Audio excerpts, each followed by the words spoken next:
Saudações associados da Simacar. Sou Flávio Ervino Schmidt, advogado e assessor jurídico da associação.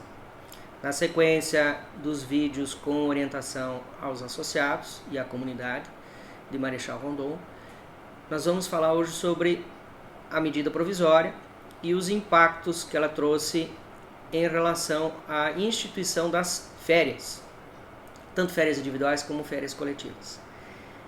A medida provisória visando mitigar os efeitos da pandemia, no que diz respeito à dispensa, à demissão dos empregados, ampliou algumas hipóteses e eu prefiro dizer flexibilizou algumas regras para que aqueles institutos do direito do trabalho fossem implementados. Dentre outros, nós já falamos sobre teletrabalho, uma norma, uma hipótese de colocar o empregado à disposição para que ele fique em sua casa nesse momento de isolamento, quarentena, são as férias.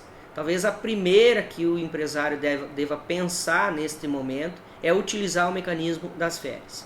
As férias individuais, pela medida provisória, ao contrário do que diz a legislação ordinária, pode ser concedida em períodos não inferiores a 5 dias corridos.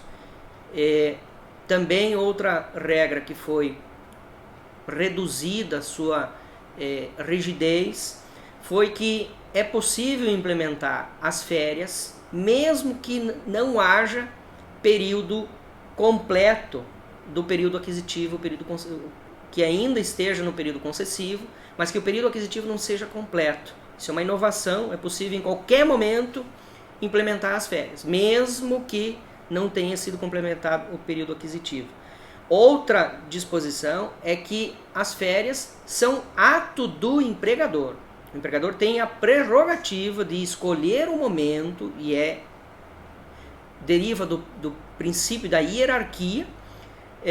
O empregador tem esta prevalência, é prerrogativa dele, o negócio é dele, ele sabe o momento. Então, é o empregador que escolhe o momento de implementar as férias. E é ato do empregador a instituição das férias. Então, nós já falamos das férias mesmo não vencidas, elas serão antecipadas. Então, o empregado neste período estará de férias, muito embora o período aquisitivo não tenha sido completo.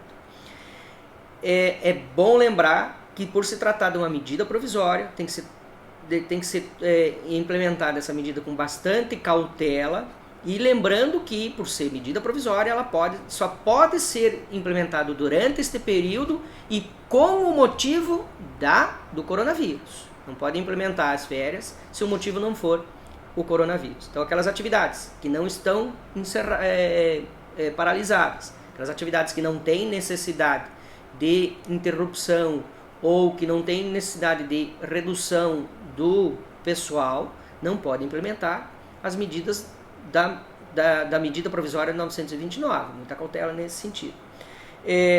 A prioridade da concessão de férias deve ser dada às pessoas, aos empregados do grupo de risco, ou seja, idosos ou pessoas que tenham comorbidades, que estejam mais vulneráveis à implementação. Também recomendamos ao empresário, neste momento, conceda férias àqueles empregados que porventura tenham que ficar em casa para cuidar dos seus filhos, já que as creches estão sem atividades.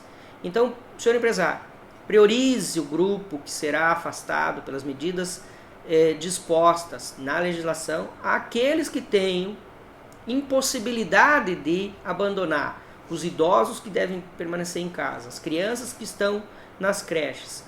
Este grupo de pessoas que se inclui no grupo de risco é que deverão ser priorizados nesse momento de implementar essas medidas.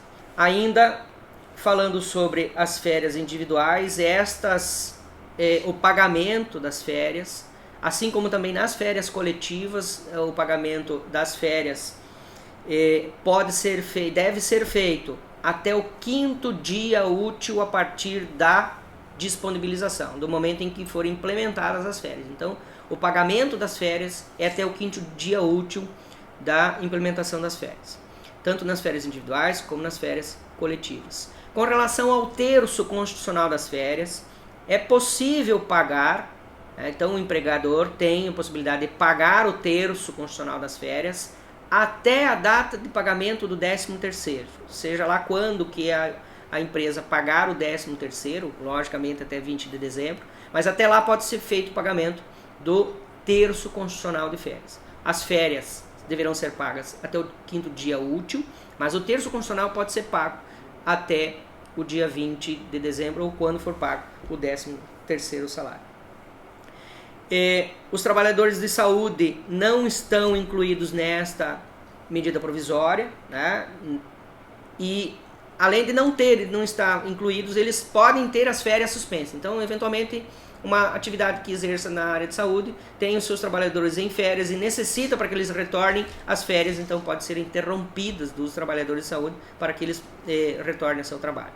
Com relação às férias coletivas, não houve muitas alterações, mas a alteração importante que trouxe a lei foi com relação à flexibilização. Também, assim como nas férias individuais, a comunicação é a 48 horas, diferente das normas ordinárias fora do período do covírus. A comunicação de que o empregado está à disposição em férias pode ser feita em 48 horas de antecedência. A alteração que teve nas férias coletivas é que não é necessário fazer a comunicação aos órgãos elencados lá no artigo 139 da CLT, que é o Ministério do Trabalho e os sindicatos. Então, para a instituição das férias coletivas, servem todas as normas apuráveis lá nas férias individuais, como o pagamento do terço e o período de 48 horas de comunicação.